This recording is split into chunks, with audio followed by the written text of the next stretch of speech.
Hi, my name's Amanda Brown and I'm going to show you how to make a frontline face mask. Now this mask has a pocket in the back which allows you to pop a filter of your choice what you would like in the back.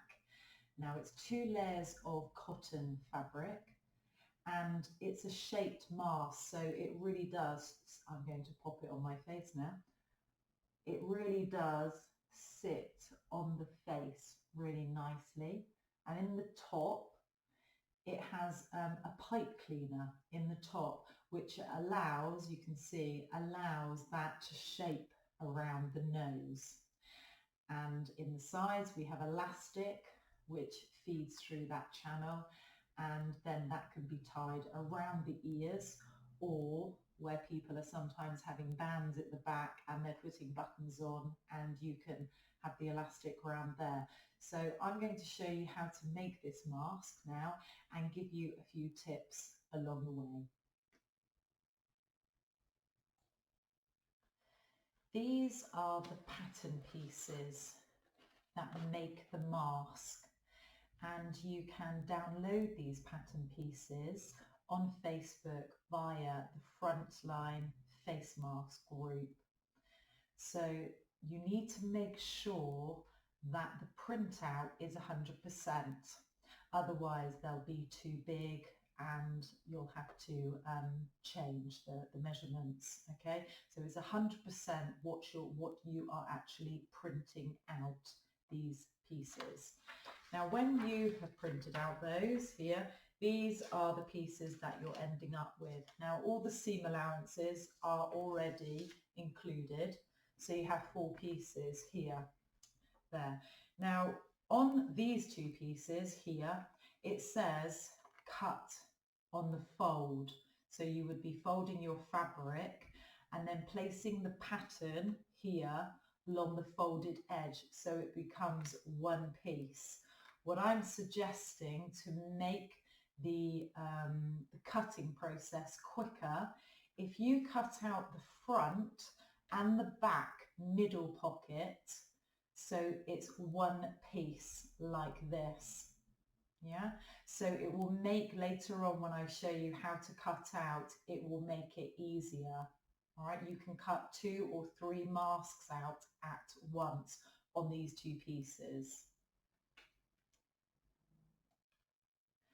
Now for this example to show you, I have these fabrics here, and they're really cool. They're kind of these retro, lovely aeroplanes, cars, kind of because it's not only women that are wearing these, obviously men are wearing them as well. So I decided to use this fabric. Now I've actually put 4 pieces of fabric on top of each other, and so this is my front of my mask, and I'm going to pop this here. Now it doesn't matter with this fabric because it's non-directional. It doesn't matter where I place it, but if you are using a directional, you need to make sure that you're placing the pattern accordingly. So for me, I'm popping this down here, and then I'm going to pin the pattern. Now you need to make sure that you have washed your fabric at 60 before you cut anything out, because some fabrics will shrink and some fabrics will, the colour will run and things like that. So make sure that you have definitely washed your fabric before you go onto the cutting side. So for me, I will always be honest in my videos, I don't do masses of pinning. I've done lots of cutting out in my time, so I put a couple of pins and then I'm going to cut round around the 4 sides ready, and I've got 4 cut out. I've now cut out my fronts, and you've got to make sure that when you are cutting layers of fabric that you are still close to the pattern. You cannot be 1/4 inch away, because obviously you're making the mask bigger each time that you do that. So it does need to be exactly the size of this pattern. Now the next part I'm cutting out is there's a semicircle, this shape here, which is the chin area. Now you need to have one of those at the front as well as the back. So I'm going to pin this and cut this one out. There we go. We have our 4 pieces of our front, and I have the 4 pieces duplicating for the semicircle. Now, because this is quite expensive fabric, it's lovely fabric, but obviously it's quite expensive. So I'm not using this fabric for the inside lining, because you could use a sheet or a plain fabric. It doesn't, it kind of doesn't matter so much what it goes if it blends. You can still use something less expensive. So I'm going to use a gingham fabric to go in the back. So it's still colourful and nice to look at, but I'm not using the expensive fabric. And so you can just be a bit more economical with your fabric. So I'm just going to swap over my fabrics and cut out my other pieces. So these are my 2 pieces left, which is the middle of the lining, which I'm cutting as 1 piece. And these are the side pieces. So you need 2 of these and you need 1 of those. Now to make, again, the principle of it being cut out on a quicker way. So this fabric here is a cheaper gingham fabric. So it's less expensive than the aeroplanes. And what I've done here is I folded the fabric over, and then I'm going to cut this. I've just placed the pattern there, and I'm just going to cut down there to make a little, you see, there. And then what I'm doing is I'm going to pop that on top of there. Again, I'm going to do the same, cut down there. I'm going to do it once more, pop that on top, and then cut down.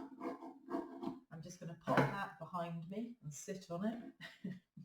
Then I'm going to pin the template onto my 6 layers of fabric there. Now what I'm going to do now is I'm going to cut that round. So I'm cutting 6 pieces out at the same time. Now if you find this difficult, then just do 2 or 3. Now you've got to make sure that you've got a lovely sharp pair of scissors. It's very awkward, I would say, to do this with a rotary cutter. So scissors is the way to go. So get yourself a lovely pair of sharp scissors. And again, you need to be cutting, if you are cutting layers at a time, you've got to make sure that you're still precise with your cutting, otherwise it's going to be bigger all the way around. So that is the middle. Okay, now I'm going to do a similar thing to the sides here. Now I don't think, am I going to fold that over in 2? No, I'm not. So I'm going to unfold this here, just using the same fabric. I'm going to fold that over to the same width as my side. Okay, so I'm utilizing my fabric, and I'm going to do a similar thing. So literally cut down there. I could cut all the way down here, and if I move that away, you can then see I'm doing the same principle of layering that on top, and I will then be cutting out 3 masks, so 3 sides of a mask. So let's pin this. Obviously for the demo, I'm kind of not being so with my fabrics. You could obviously cut it a little bit closer if you were being a little bit more with your fabrics, but just for this demonstration I am doing it an easy way, like so. So that's our sides. So we have 2 sides on each one. Now we also have, where we cut out the semicircle, we need to cut out another semicircle for our lining. So I'm going to grab the gingham again and fold this piece that I had here. I'm going to fold that over, kind of finger press it down here, and I'm going to turn this like I would a triangle if I was going to do bunting to utilise my fabric. So where I cut that like a crossways on a bias, I'm now going to turn this around so I'm having the same shape that way, like so. And you would do that all the way down your fabric. Now, just to save time, I'm not going to do any more, and I'm just going to cut out 4 pieces of fabric at once.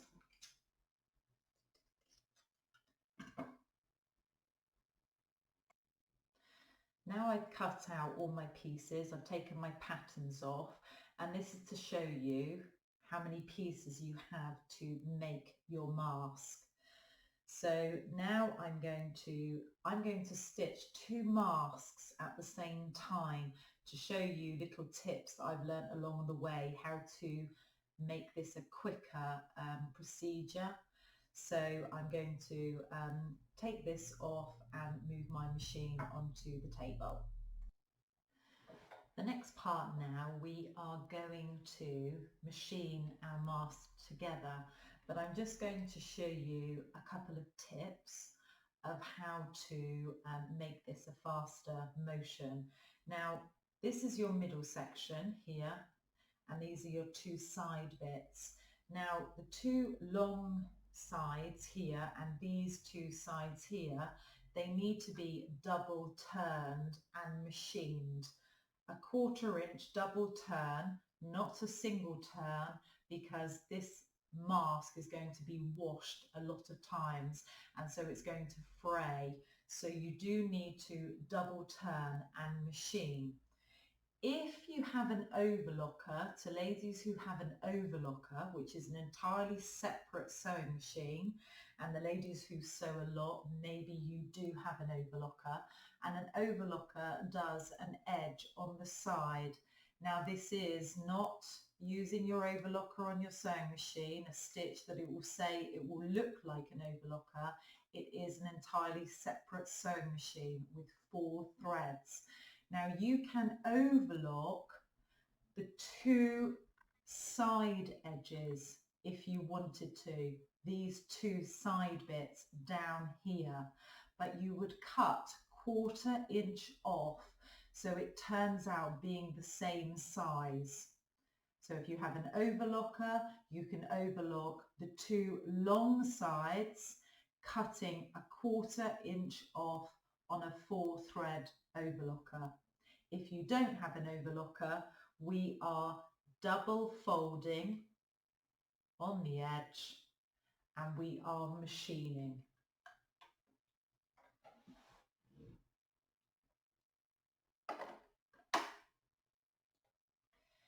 Now you can double turn and pin this next piece if you like, but I do just turn it manually myself with my fingers, and I'm then machining. Now the little tip here, there's 2 tips that you need to know. You need to make sure that your foot of your sewing machine, if you look on the top of your foot, there's an oval little hole, and you need to make sure that the fabric is underneath covering that hole. Then you won't have what you call a bird's nest of a load of thread which sometimes gets caught underneath the fabric. That's one step. And then the other step, you need to have these threads here to hold on to, and that will kind of help you guide and just to ease it as I'm going to machine. These ties here will help you a little bit later on when you come to machine.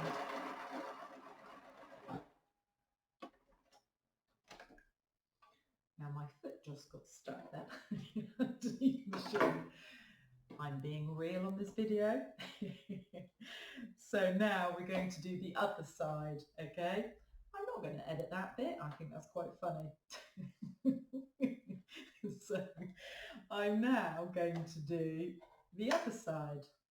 Now my little tip to you, so you don't stop and start all the time. Now I am doing a backwards and forwards bit at the beginning and the end of my stitch.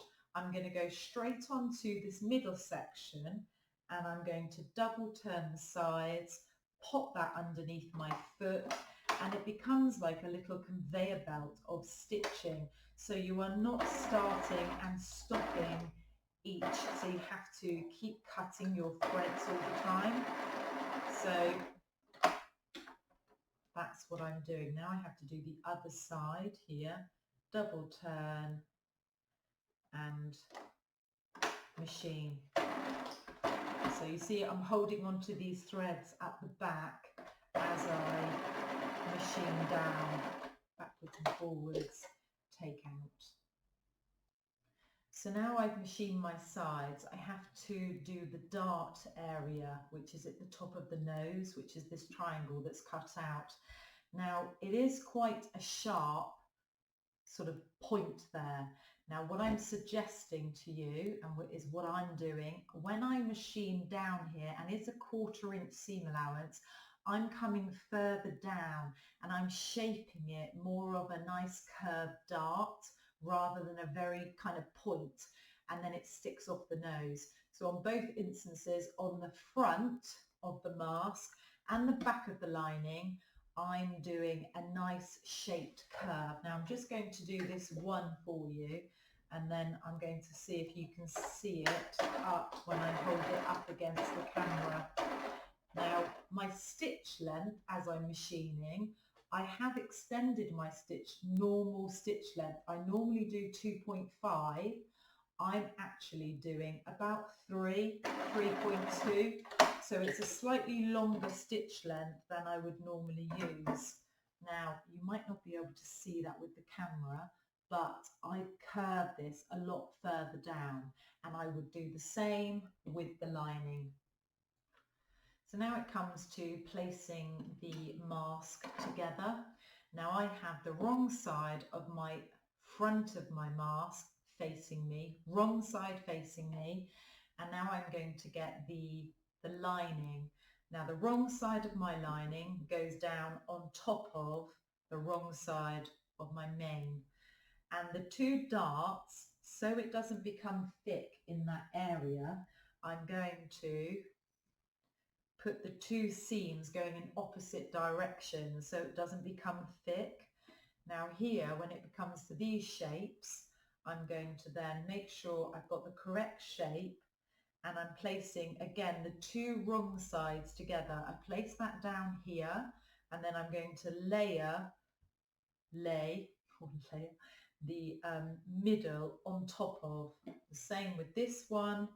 I'm going to pop that like that and then lay that on top, and I'm pinning. So my pins are holding the front and back together with two pins going downwards. I've now turned over to the front area, and now we're going to stitch the semicircle. Now the shape of the semicircle, you have a straight edge and you have a curved edge. The curved edge is the edge that's being stitched to the curved shape at the bottom of the mask. Now on your pattern you would have some little snips to make your middle of the mask there and your middle of the semicircle there, and you can match your snips to make sure that you're stitching it in the right place. Your two right sides go together, and then you're going to do a 1/4 inch seam allowance all the way around. Now you can obviously put more pins in than I have. Everybody sews differently, so I just will put one pin in to hold it, and then I'm using my fingers to guide that around to machine it in.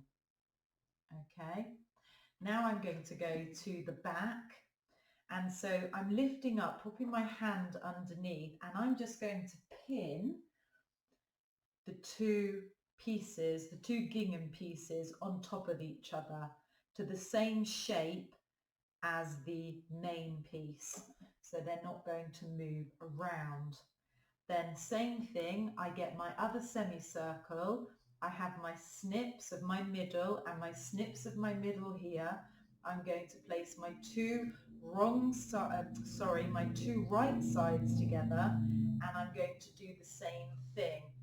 Now you might find that where you have a pin holding your linings together, that I would advise you to take that pin out and don't machine over it. I don't machine over pins, so it's not advisable. I know lots of people do, but I don't. So I kind of like my eyes, so I'm thinking it's good not to machine over them. Right, so take those pins out, and so you are doing a backwards and forwards on a 1/4 inch seam allowance. So you've machined both your semicircles in. Now I'm just going to flip that semicircle over the top there, and so it matches the bottom of the lining here. And then what happens is the two seams of the two seams that you have sewn, I need them to go downwards towards where you're going to be placing the binding. Your natural instinct thinks that it needs to go up, but if they go up, it doesn't give you a nice seam here for you to attach the binding a bit later. It's better that it goes down, okay? So that is your mask so far. Now we're going to place the binding on. Now I'm going to talk about binding. The binding that I'm using for this mask is 1 inch wide. 1/2 inch is too narrow because we're going to be putting a pipe cleaner in the top of the nose, and it's too narrow for the pipe cleaner to go in. So I'm suggesting 1 inch. If you are very good at top stitching and you're very good at getting your stitch next door to the seam, you could use 3/4 inch bias binding, but you have to make sure that your top stitching is very close to the edge for you to be able to pop that pipe cleaner in. If you don't like top stitching, then you could put your machine on a zigzag stitch to make it slightly wider, and you could catch your binding as you're stitching it to make sure that you're stitching it both sides. But there's different options, and but it's a good time to practice for our top stitching now. Now if you can't get a 1 inch binding like this, you can buy this little gadget. Now this is a 25mm, and it will make you a 1 inch bias binding. You need to cut your fabric. I do cut my fabric on the bias, which is on the crossways, and I cut my binding at 1 3/4, and then you can pop it through here. Now I can show you how that's done right now. So now I'm going to show you how to cut bias if you can't get your hands on a 1 inch bias and you have one of these little tools. You can buy machines that actually make bias binding as well, instead of this little gadget, but this is a 25mm. Now here I've just cut short strips, and you are cutting across the fabric here, and I've cut this at 1 3/4 inches. Now I'm going to take these pieces away. I'm going to throw them on the floor. Then I'm going to pop this through here. Now you can get a pin, and there's a little section that's cut out, and you can just pull the fabric through. Now you can see there I'm just getting the little point. Now if I turn this around this way, and if I glide this through, what's going to happen is the sides get folded in, okay? you're going to grab your iron, and as you pull this back, it then creates your bias binding.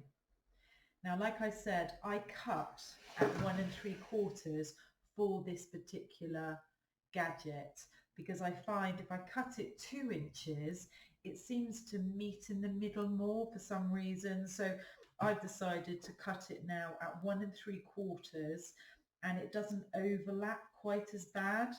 But you do need this at 1 inch, not 1 1/4, because the binding would be too wide, too baggy. So it needs to be a 1 inch binding that you're making or using if you've bought it. So now I'm going to place my binding onto my mask. Okay, now what you can, I know some bindings, and if you find it easier, that you could fold your binding in half and you could press that, but please be aware that sometimes when you do that, the binding gets a little bit distorted. I have found that a few times over the years, so I don't press mine. You can finger press it if that's easier to get your middle, but you're making sure that the fabric, when you place your binding, the fabric has to be spot on in the middle, and it's clamping. As I turn that over, the fabric is sitting tight to the top of the binding. So that means you're not making the mask any bigger. So you're clamping it lovely and tight, and then I'm going to machine.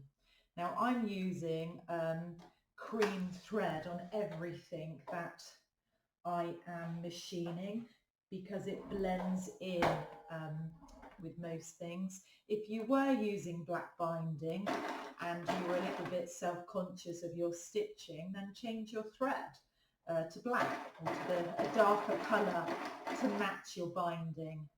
But so I am stitching, I'm taking my pins out as I'm going, and I'm stitching the binding as close to this edge here as possible. I'm going to now zoom in, ladies, so you can see what I'm doing. Hopefully you can see a little bit better. There we go. Let's move this table for you. There we go. So we're not going to do any cutting there. Let's be real. So I'm going to machine down here and clamping my bias as close as I can, so there's no bagginess at the top. And grab my scissors and cut that off. Now I'm going to do, I've done the top, so now I need to do the bottom. And again, the same principle, I'm clamping here, clamping that over. Now if you find that easier for you to pin, please do, to make sure that you're getting it all in.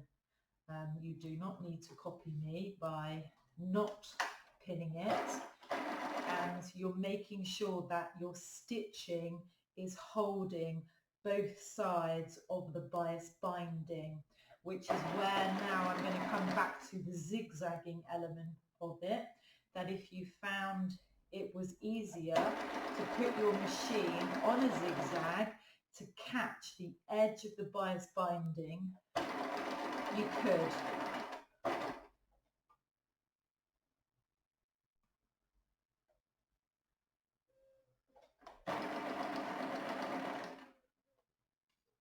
So I'm slowly coming down the second side and tucking everything into the bias and going backwards and forwards. So that is my 2 bias tapes done on both sides. I'm just going to cut all my ends off to make it look nice and neat. There we are. That looks pretty, doesn't it? So now what you're going to do, now what we found the best solution of putting into the mask are pipe cleaners. So this was one pipe cleaner, it's like a crafting child's pipe cleaner, and I cut it in half and then I'm bending the ends over so they're not sharp and they won't cut into the bias binding. And then I'm just going to move that through the channel and there, like so. Okay, so now we have our elastic to put in the sides. Somebody asked me if you could stitch the pipe cleaner in while you are stitching the bias binding. The only reason why I'm not doing that is because my foot on my machine, I feel that it raises up a little bit and it then makes my stitching a little bit wonky. So I prefer to just machine the bias and pop the pipe cleaner in. If you feel that you can do that with no problem, then by all means do it. But that's just the way that I'm doing it. I'm machining my bias and then I'm threading the pipe cleaner through. So now what we're going to do is we're going to talk about elastic. So this elastic here now, this is knicker elastic and it has kind of a lovely cute little edge there. Now it's a really soft elastic and we're cutting this at 12 inches and this is one side for our face mask. Now if you haven't got this, this is a slim one, it's not half an inch. It is a quarter, well it's slightly larger than quarter inch, but if you can't get this one, quarter inch elastic is what we're telling people to pop in the masks. Now you're cutting it 12 inches and then what you're doing, I'm laying the elastic in and I've got kind of like half an inch, a little bit further there. I'm putting the elastic a little bit in and then I'm double turning it. I'm folding that, I'm folding it again, and then I'm pinning it. Now what you need to do when you come to machine this down there, you are not machining the elastic, so that elastic can move through that channel, because once whoever's wearing it wants to knot this elastic, they can move the knot inside the channel. Okay, so I'm going to show you a little tip how you can do that. Now, like I pinned there, I've double turned this and I've inserted the elastic as I'm going to machine it. Now, we don't want you to fold that once. If I come to this side here, by folding this once, like so, and then machining down there, all these raw edges, after a time with the washing, they're all going to fray. So it's double turning the edge. If you wanted to overlock this edge here, but make sure that you're trimming a little bit off, maybe quarter of an inch, to make sure that it looks the same as this double turn side. It's the same size, otherwise you are making the mask longer. So my tip to you is, when I come, I understand that this area here is quite thick. Now the lovely machine that I'm using, I do call Benina's Tanks, and this is my old Benina I've had about 30 years. And it never lets me down. Now what I'm going to do is I'm going to pop my needle in. I'm going to hold those threads at the back so it supports as I'm pulling through. Now I'm doing a locking stitch back and forth and then I'm going to machine. Now to make sure that you're not stitching that elastic, my tip to you is to pull this elastic so it's taut, and that makes the elastic slimmer down that channel. So it makes it slimmer, so the likelihood that you are going to machine it is quite slim. Slim like the elastic. So you can see here that's moving through the channel like so. Okay, now cut off your ends like that. And again, do the other side, but bring this back and then lay the elastic in, fold, double turn, pop a pin, and we're going to do the other side. You kind of need to be a little bit of an octopus now and have, and I'm always saying that your pins, as soon as you take any pins out of your project, these are your pins now. These are what are holding the fabric, and you're working as a team with your sewing machine. The sewing machine is not going to do everything. You have to work with it to be able to push it through. So again, cut these off, and that is our mask nearly finished. Now there's one more tip that I'm going to do. So this is the mask. What I'm going to do is 2 little stitches either side here to hold the nose area in place. I have found that the piping doesn't seem to be moving around like the other things that we were using. But I think it's just a good thing to hold it in place, so you know with all the washing it's definitely not going to move. So all those added little details. So if I just bring this up to the camera, can you see you've just got a machining down there, and that is your completed face mask. Here is to show you some of the completed face masks that I've made. And so you can see here that they're kind of colourful and pretty for a male or a female to wear. And I think it's really vital that they are colourful, and we're used to many people wearing masks when it's not a nice occasion, i.e. being robbed or in the hospital variety.